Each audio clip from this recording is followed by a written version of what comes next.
वहां ट्रंप ने अमेरिकी जमीन पर जीत के झंडे गाड़े और यहाँ मोदी की ताकत अचानक से डबल हो गई। हाउडी मोदी से नमस्ते ट्रंप तक इन दो देशों के राष्ट्राध्यक्षों की दोस्ती किसी से छिपी नहीं है।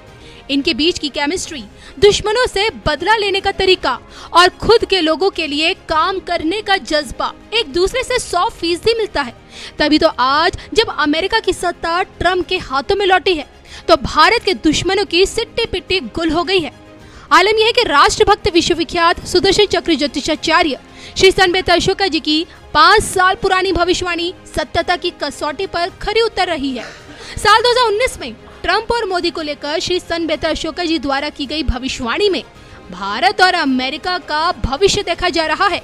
अमेरिकी राष्ट्रपति बनते ही ट्रंप अब मोदी के साथ मिलकर किन को दफनाने का काम करेंगे। सुनिए श्री सनबेता अशोका जी की जुबानी। माननीय मोदी जी ने इंटरनेशनली पाकिस्तान को नंगा किया, जिहाद के ऊपर, आतंकवादी ट्रेनिंगों के ऊपर जो उन्होंने ट्रेनिंग कैंप लगा रखे हैं, जिहादियों को जो तैयार कर रहे हैं, उनको जो उनकी आर्मी ट्रेनिंग दे रही है या ISI के सपोर्ट से जो वो लोग कार्य कर रहे हैं और हर देश को डिस्टर्ब कर रहे हैं। जहाँ पे भी जो है ये लोग, इनकी अगर बुरी नज़र पड़ती है उस देश को ये डिस्टर्ब करने के लिए, तो इसलिए जो है पाकिस्तान इंडिया का भी दुश्मन हो गया। और माननीय डोनाल्ड ट्रंप को ये क्लियर हो गया कि पाकिस्तान अमेरिका का भी दोस्त नहीं है, वहाँ पे भी ये दुश्मनी निभा रहा है। और पाकिस्तान के जिहादियों ने ओपनली अमेरिका को चैलेंज भी किया और जिहादी एक्टिविटीज़ के लिए उनको वार्न भी किया। तो दोस्त का दुश्मन दोस्त होता है।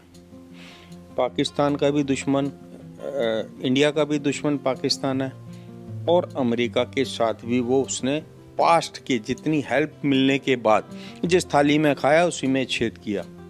तो उसके बाद अमेरिका को भी ये क्लियर हो गया कि पाकिस्तान कहीं पे भी अमेरिका का दोस्त नहीं है, वो गुप्त रूप से शत्रुता निभा रहा है। तो इसलिए दोनों के दुश्मन जो हैं वो दोनों का दुश्मन है। इसलिए इंडिया और पाकिस्तान की दुश्मनी, अमेरिका और पाकिस्तान की दुश्मनी को मद्देनजर रखते हुए जब मोदी जी और डोनाल्ड ट्रंप की कंपैटिबिलिटी को देखते हैं तो दैट इज द बेस्ट। एक तो कंपैटिबिलिटी उनकी बेस्ट है, दोनों एक ही राशि की हैं। दूसरा, एक ही नेचर के हैं, कहीं पे भी किसी भी तरीके की जाति पसंद करने वाले नहीं हैं। आतंकवाद को कहीं से भी किसी भी तरीके से वो आपको कभी भी प्रमोट नहीं होने देंगे, उसका खात्मा करेंगे।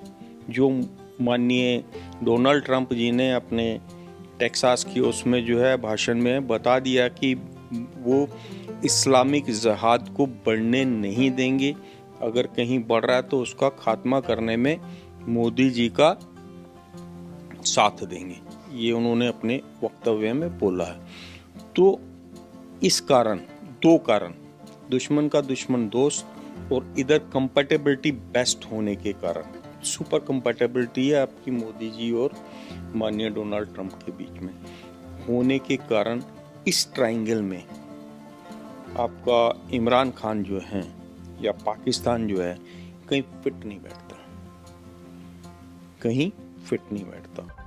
फॉर्चुनेटली तीनों के जो अध्यक्ष हैं, US प्रेसिडेंट, रशिया के प्रेसिडेंट और भारत के प्रधानमंत्री, तीनों की वृश्चिक राशि है। और वृश्चिक राशि को शनि महाराज की 7.5 का कुप्रभाव वहां से खत्म हो जाएगा 24 जनवरी से। ये तीनों लोग, तीनों राष्ट्रीय नेता जो हैं, इन तीनों की अगर आपस में सहमति हो जाती है तो ये विश्व में से अगले आने वाले 7.5 साल में आतंकवाद को जड़ से खत्म कर देंगे। और जिस स्थिति में शनि छोड़ता है जाते टाइम, वृश्चिक में से शनि की 7.5 हट रही है। इस टाइम विश्व में माननीय मोदी जी की, डोनाल्ड ट्रंप की और माननीय पुतिन की जो इमेज है, क्लियर इमेज है जी। जिस इमेज में वो शनि महाराज उनको छोड़ के जा रहे हैं, अगले 7.5 साल तक वो स्टार की तरह चमकते रहेंगे। 2019 में हाउडी मोदी और 2020 में नमस्ते ट्रम्प इतिहास के 2 ऐसे मेगा शो रहे हैं जिसमें भारत अमेरिका के बीच की बॉन्डिंग देखकर दुश्मनों के कलेजे जल उठे। पीएम मोदी हो या फिर अमेरिकी राष्ट्रपति ट्रंप, दोनों ने खुलकर एक दूसरे की प्रशंसा की। इस्लामिक कट्टरता के खिलाफ दोनों की लड़ाई जग जाहिर है। 100 बात की एक बात ये कि मोदी को अपना जिगरी दोस्त बताने वाले ट्रंप अब भारत के दुश्मनों पर भारी पड़ेंगे। बधाई संदेशों के बीच ट्रंप का पीएम मोदी को शानदार बताना पाकिस्तान को अखर रहा है, जिसका मतलब साफ है कि अब ना ही इस्लामिक कट्टरता रहेगी और ना ही पाकिस्तान की नापाक साजिशें। राजनीति में आने पर हर किसी का अपना एक लक्ष्य होता है। हम जैसे लोग जनता को ईश्वर का रूप मानते हैं, जनता की सेवा के लिए राजनीति में आए हैं। वही कुछ लोगों की राजनीति का आधार है लोगों को लूटना। जब लोगों को लूटने की नीयत वाले महाअगाड़ी जैसे लोग सरकार में आ जाते हैं तो वो विकास ठप कर देते हैं। हर योजना में भ्रष्टाचार करते हैं। आपने महाअगाड़ी वालों के धोखे से बनी सरकार के 2.5 साल देखे हैं।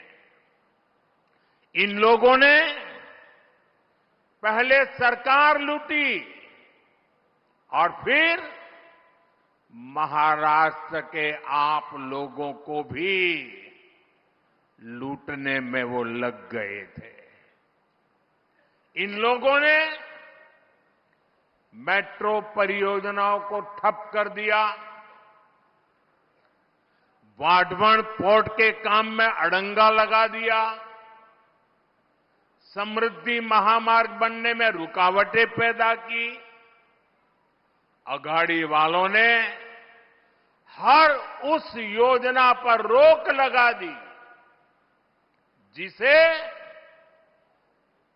महाराष्ट्र के लोगों का भविष्य निश्चित उज्जवल होने वाला था। साथियों, ये हालत तब बदले जब आपके आशीर्वाद से यहां महायुति की सरकार बनी। महायुति के 2.5 वर्षों में महाराष्ट्र ने विकास के नए रिकॉर्ड बनाए। शिंदे जी की कमान में 2.5 वर्षों में महाराष्ट्र को उसका गौरव वापस मिला है, विकास का भरोसा वापस मिला है। और इसलिए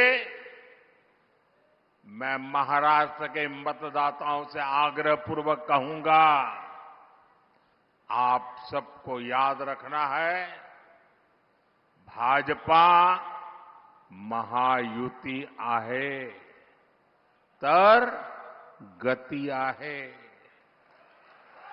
महाराष्ट्राची प्रगती आहे।